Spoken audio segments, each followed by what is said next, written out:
Gülbəniz xanım, İlhamla Fərizənin sevgi hekayəsi necə başladı?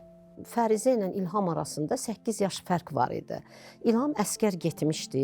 Gələndə dedi ki, Gülbəniz, bu sənin rəfiqəndir, Fərizədir. Dedim, hə. Dedi, bu nə qəşəng qız olub.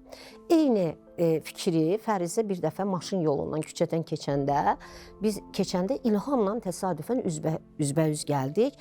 Biz məktəbdən evə gedirdik, İlham da harasa şəhərə gedirdi. Fərizə İlhamı görəndə mənə dedi ki, Gülbəniz İlhamdır, əsgərlikdən gəlib. Dedim, hə. Dedi ki, Gülbəniz nə yaraşıqlı olub İlham. Fərizənin gəlinləri evdə oldu, Saadət xanım. Mən Saadət xanıma dedim ki, Saadət, Fərizə hardadır? Dedi, nə olub ay qız, gəl bir içəri. Dedim ki, yox, tələsirəm, Fərizəni çağır. Dedi, Gülbəniz, dərsə getdi.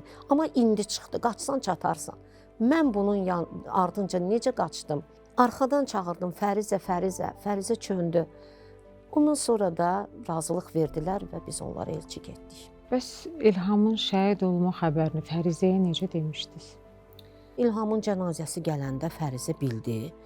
Amma sonra birdən bilirsiniz nə oldu? Fərizə bildi ki, İlhamı Xırdalan qəbirstanlığında oradan çıxarıb aparacaqlar Şəhidlər Xiyabanında, Dağüstü parkda dəfn eləməyə. Onda Fərizəyə sanki bir sükut gəldi, sakitçilik çökdü. Sən demə, bu qız plan cızırmış.